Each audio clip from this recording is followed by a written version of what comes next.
Hey guys, I'm Nidoking. Welcome back to Space Quest V. You may remember that last time Roger finally achieved his dream of becoming a starship captain. Although he is only the captain of a garbage ship, things will get better. He also met his future wife, Ambassador Beatrice Wankmeister, who's currently on a mission with Captain Quirk, that sleazebag. But in the meantime, we've got more important things to worry about. Like our chair.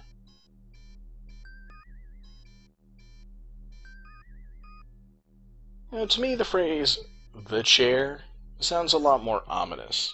Not what I'd want to call the seat I was sitting in.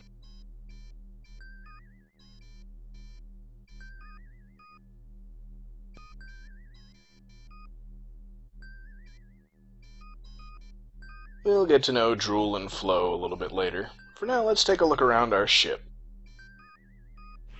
Yep, our ship.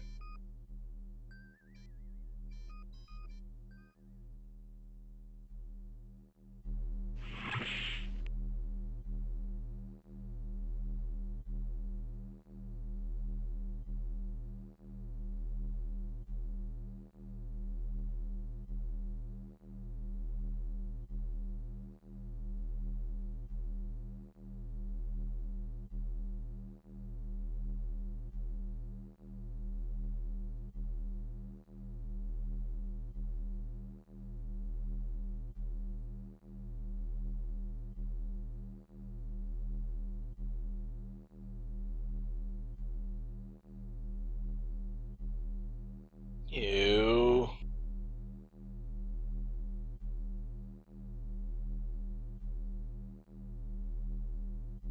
Yep, that's our Scotty.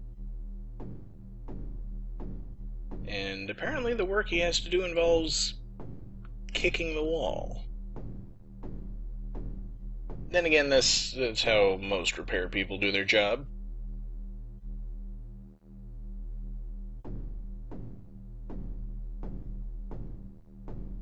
Doesn't seem to be very effective, though. Oh, there he goes. Now he's hitting it with a wrench. Alright, this room is where we'll be spending a lot of time when we're not actually on the bridge. All kinds of neat stuff. That's not a virtual reality program, that's Pong. Like the first game ever made.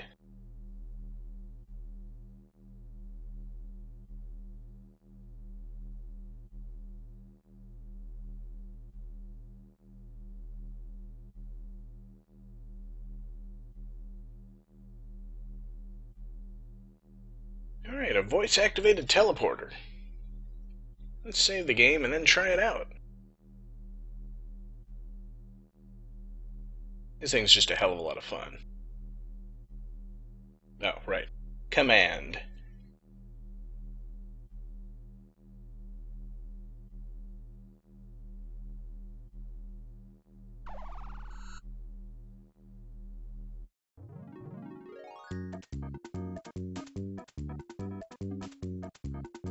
Hey, deep space? I'm still in the StarCon Academy Bay. Oh well. Yeah, using the transporter when you're not actually at a planet, bad idea. Of course, Cliffy seems to have an alternative use for almost everything on the ship. These various pieces of equipment are things that aren't important just yet, but you'll need to know they're here for later.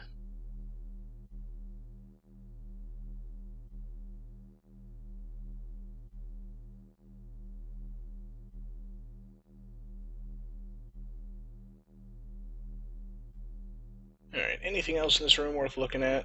Got the computer, that's nothing. Alright, that's pretty much it for this room.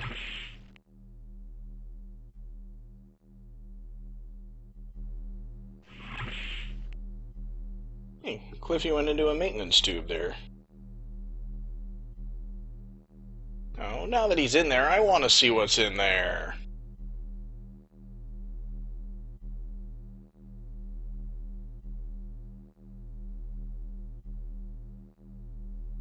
Well, maybe it won't be that interesting.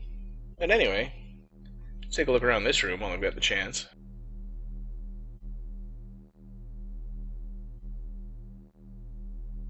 Gee, I wonder how anyone that made this game knows about game programmers and computers.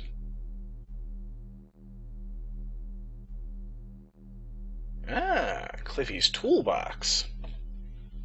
Suppose while he's occupied with that tube that I want into, we can raid his tools, see if there's anything useful. And in fact there is, but you have to find it first. Trick is, unless you've played the game before, you don't know which things are important and which aren't, so you just have to try to put everything in your inventory. And if it tells you don't need it, then you just move it aside.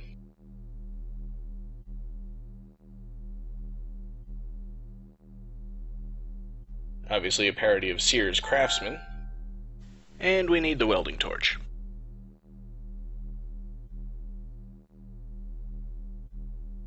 Oop, missed the fuse. Spare fuse, yoink. What do you mean not here? Yes, here. That was weird. Hope that doesn't screw with me later. And now we've got a hole punch. I don't want to know what he uses it for either, but I know what I'm going to use it for. Inventory. And I think that may be everything I need here. But I'll just look at all the stuff just to make sure. And because I've never really taken the time to look at all of it.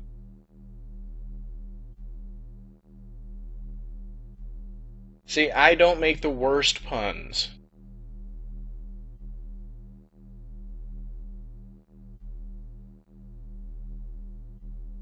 Pizza whale. Whatever.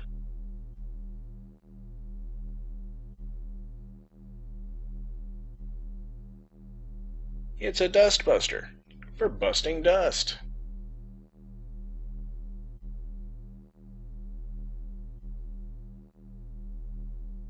Small drill. No, don't need that.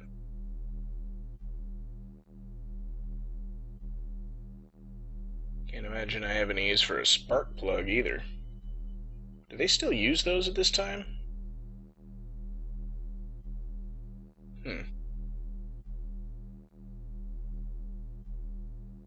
Cliffy's tool of choice is a pair of pliers?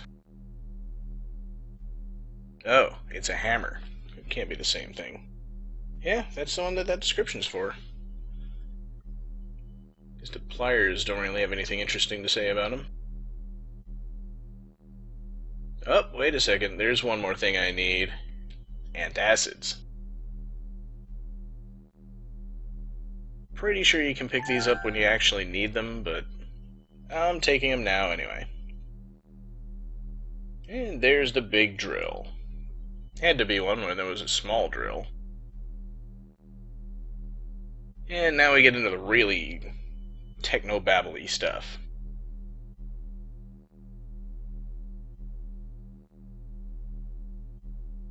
I always thought doohickey was only one word. It sounds really nasty otherwise.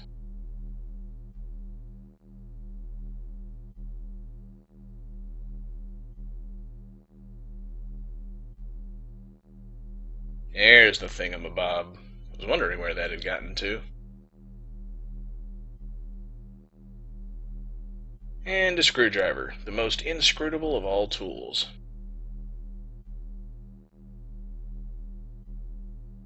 You see, a hot glue gun sounds like it could be really useful.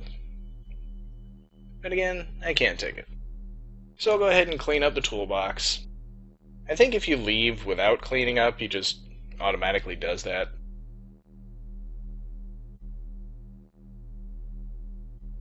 But there we go. Nice big open space on the left where most of the stuff we took was. And Cliffy's no longer in the pipe, so let's go in there and take a look around. Gotta get to know the ship inside and out. And it's the fuse box. Of course, you gotta save before you go screwing around with anything, but let's take a look at the schematic diagram here. That's the lighting fuse. Let's see what happens if we take it out. And everything goes dark. Alright, more fuses. Main transporter power coupling. I guess it only really matters if we're actually using the transporter at the time. VGA, EGA interlock. I mean, I know those are graphics adapters, but what would they be doing on the... Oh.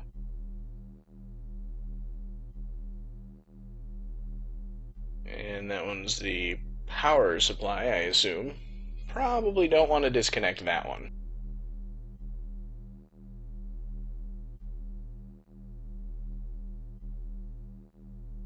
Well, that sounds completely useless. And finally, life support. Yeah, don't figure we need that.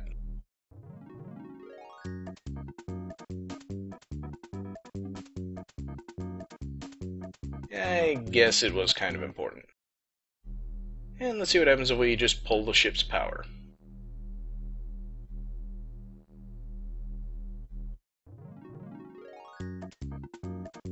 Pretty much the same thing. And if you do try to leave while you've still got any fuses out, he'll automatically put them back. So you can't walk around the entire ship in EGA, unfortunately. So we've also got this hatch over here, which looks important. Indeed, that's where we store all the garbage. Got to take a look in there. People throw out all sorts of useful stuff.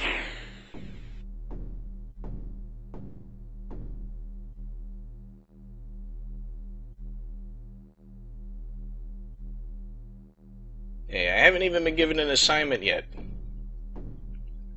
And finally, we've got this lift, which goes down to one more room. Well, we've got to activate it, and Roger's currently standing in front of the red button. There we go.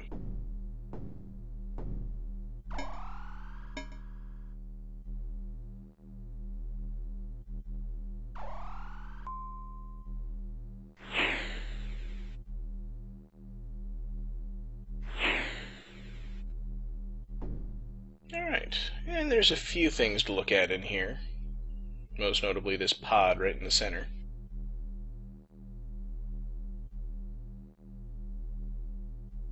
Can't imagine that'll be important later.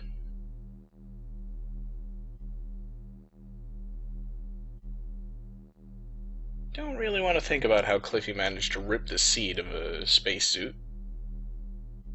But it's now useless. And they got cabinets with a couple of useful items. In case you didn't see what that was, we'll check out the cabinet itself. Rebreather mask. Very important if you're going to explore a planet with a non-breathable atmosphere.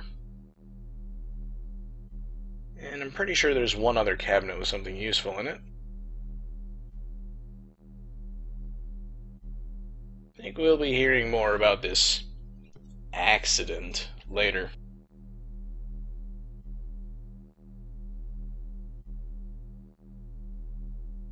So this is the cabinet, I think, where the oxygen tank is. Not sure I'd like the idea of vanilla oxygen. I'd prefer just plain oxygen, but I'm going to leave that there for now. We'll pick it up when I actually need it. And an Easter egg.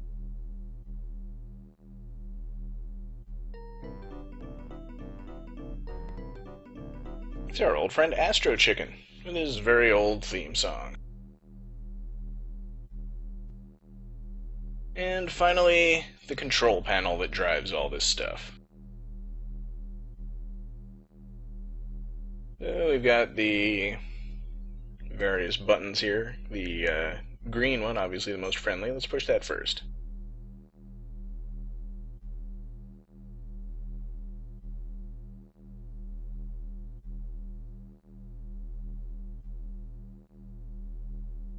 And there you have the rest of the story behind the voice-activated transporter. Kinda like the way the game throws in those little details if you bother to poke around enough. I don't know why he's shaking his head. Hit the airlock.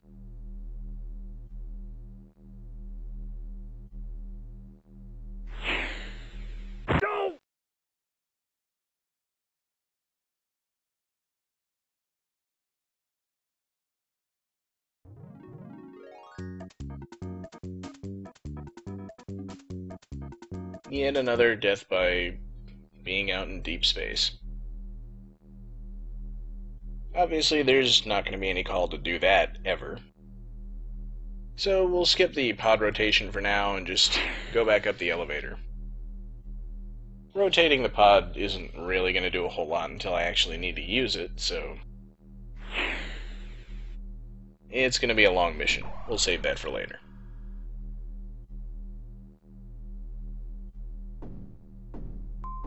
Alright, so that's the Eureka, and I might as well close the garbage compartment.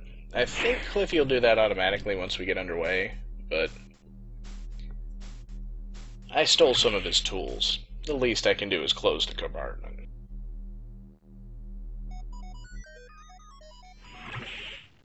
And they're always doing something distracting when you walk into the room. But they're quick to hide it.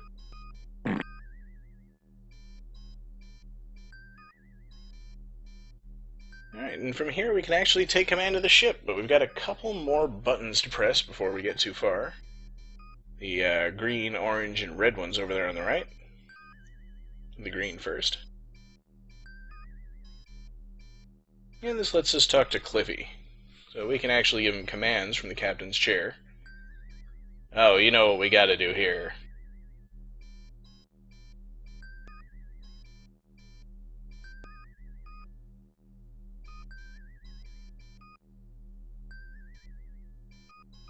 And sadly, that's all we ever get out of that option.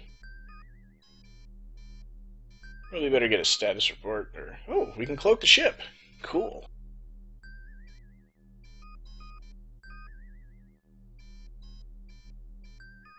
I see the Eureka, and I want to paint it black.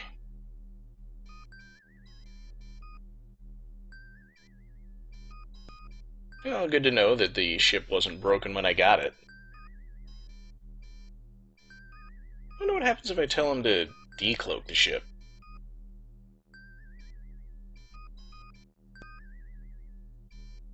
Alright, fair enough. Well, that's everything I can order you to do, Cliffy, so I guess that's it.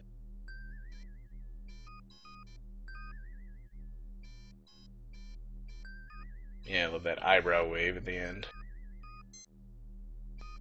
So the orange button will call our science officer if we ever get one. Doesn't seem like much call for a science officer on a garbage ship, but who knows. And the red button brings up the self-destruct.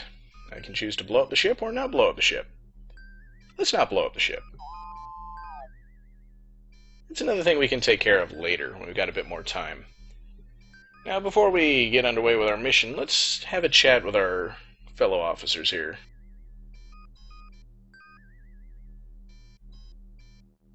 Maybe get to know Flo a little bit.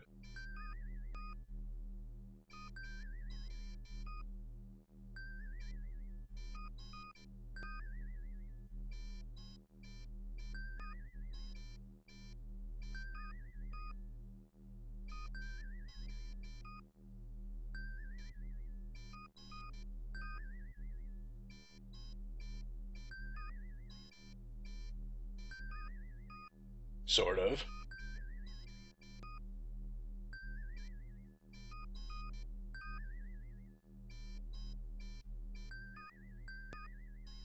Man, she's touchy. What happened to her before she got here?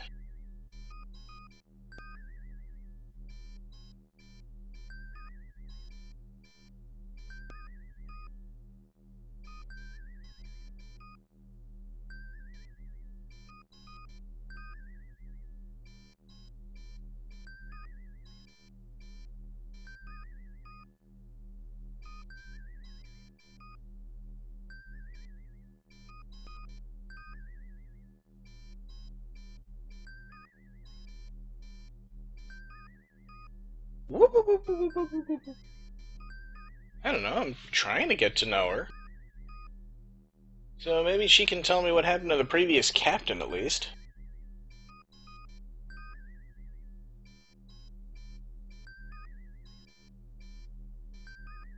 I don't like the way she put quotes around accidentally again.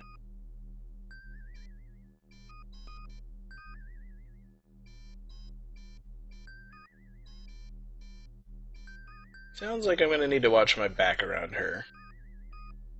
What do you got to say, Drool?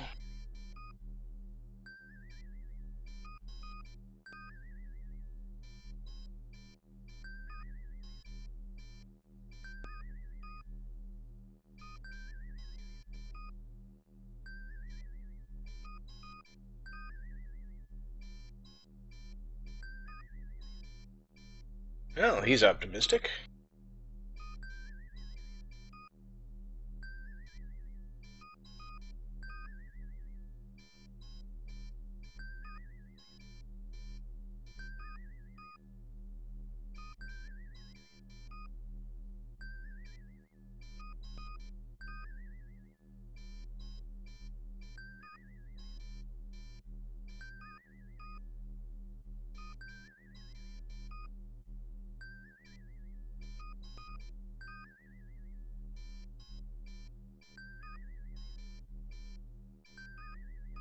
I know, I can kind of see where he's coming from with that. But certainly there's got to be something I can do to help.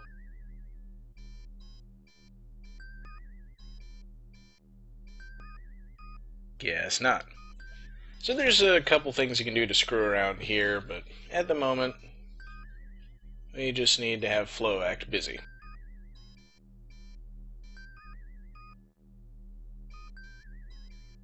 Another one of those useless options that doesn't do anything. So what we need to do is call StarCon to get our first assignment. And, of course, get the door open.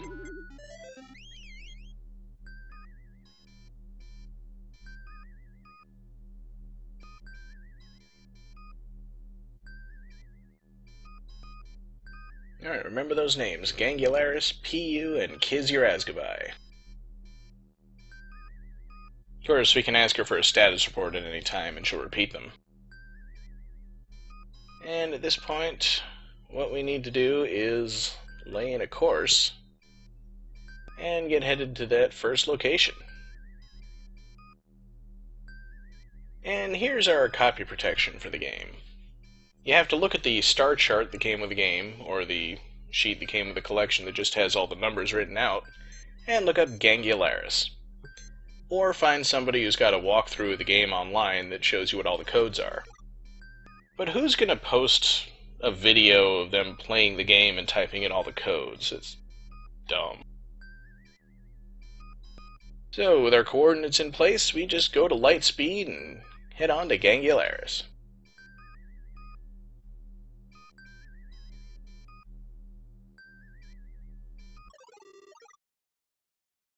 Now, for some reason, I seem to remember that Space Quest 3 originally spelled light that way, and then they changed it to L-I-G-H-T. I could be wrong about that. I might have been thinking about this game.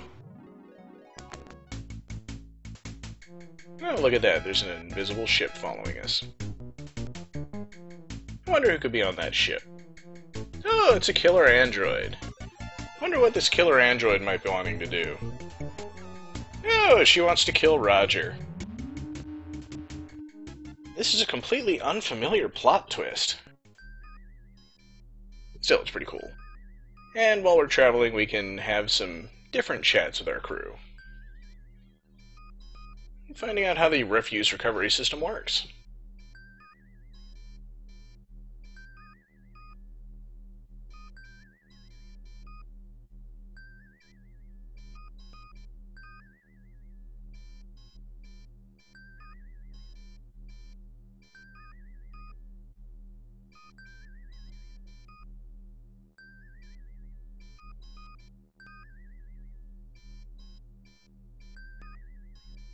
In other words, blah blah blah, giant vacuum cleaner.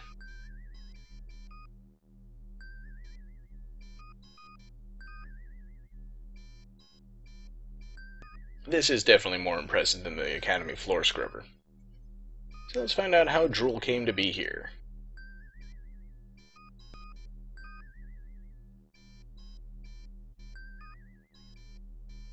Plus, the timer doesn't run while we're talking.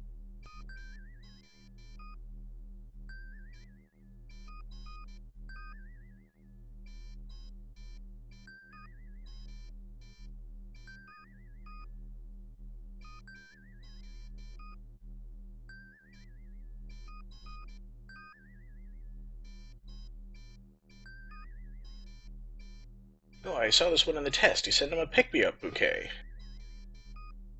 Oh, that wasn't the right answer.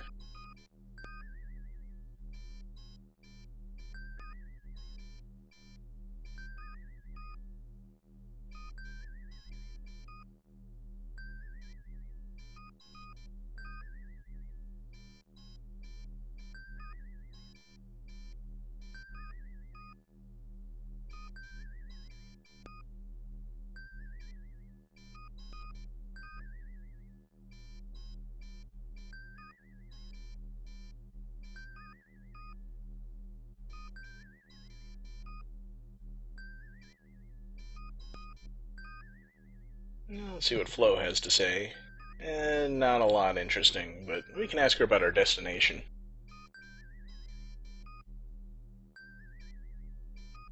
Because gangularis is a disease. There's also a planet gingivitis. One more topic left.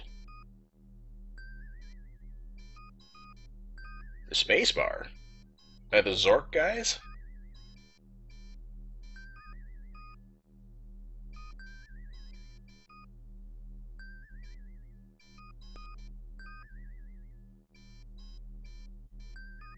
So that's about all there is to do here until we get to our destination.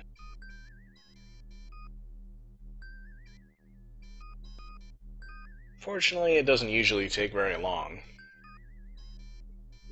I mean, the object isn't to annoy us.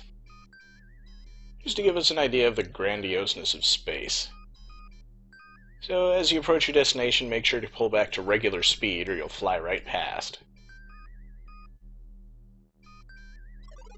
Again, stuff that I could show, but this is going to be a long episode if I don't get it all right.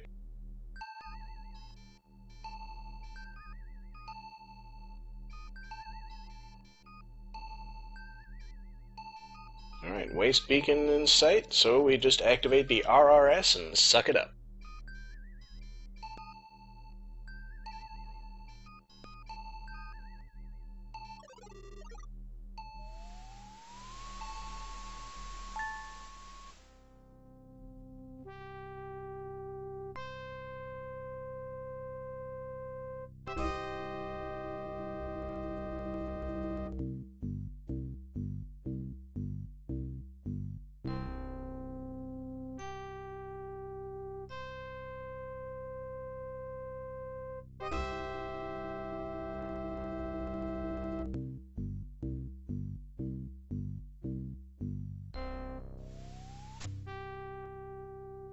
Majestic.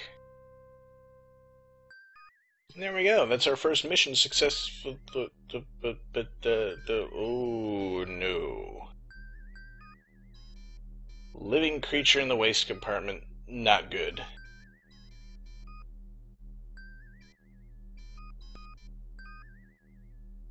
Okay, time for our first suspenseful assignment. Go and find out what's living in the garbage. I'll take care of that, and hopefully get on with the rest of our garbage mission next time. And this time I mean it.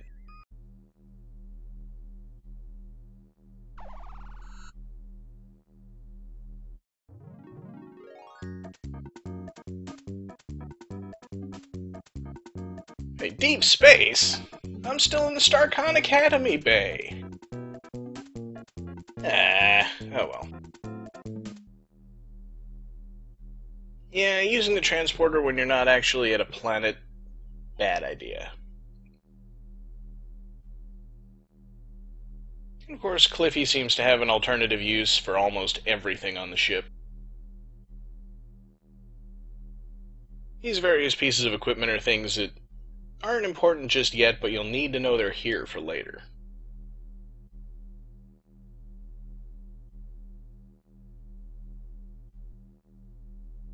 All kinds of neat stuff. That's not a virtual reality program, that's Pong. Like the first game ever made.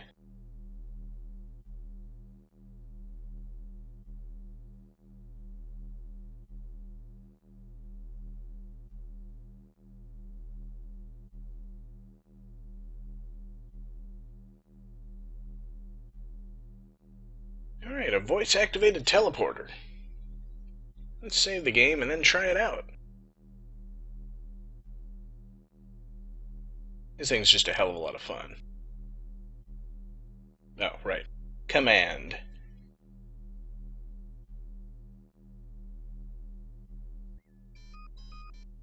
We'll get to know Drool and Flo a little bit later. For now, let's take a look around our ship. Yep, our ship.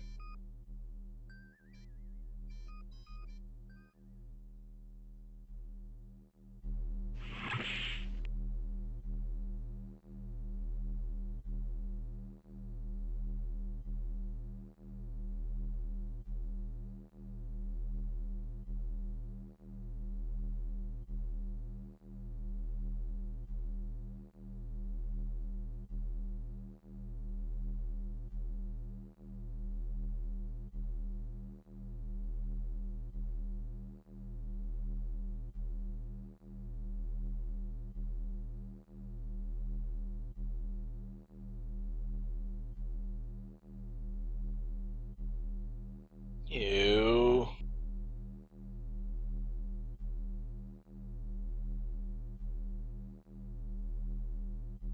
Yep, that's our Scotty. And apparently the work he has to do involves kicking the wall. Then again, that's how most repair people do their job.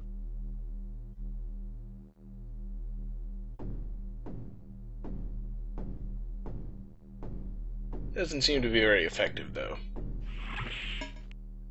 Oh, there he goes. Now he's hitting it with a wrench.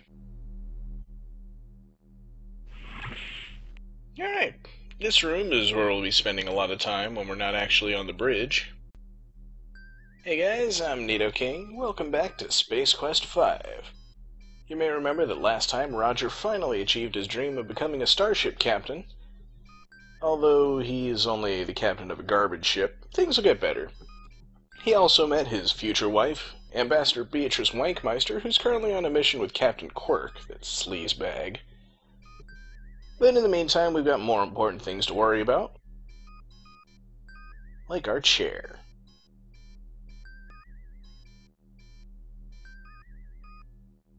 Now, to me, the phrase, "the chair," sounds a lot more ominous. Not what I'd want to call the seat I was sitting in.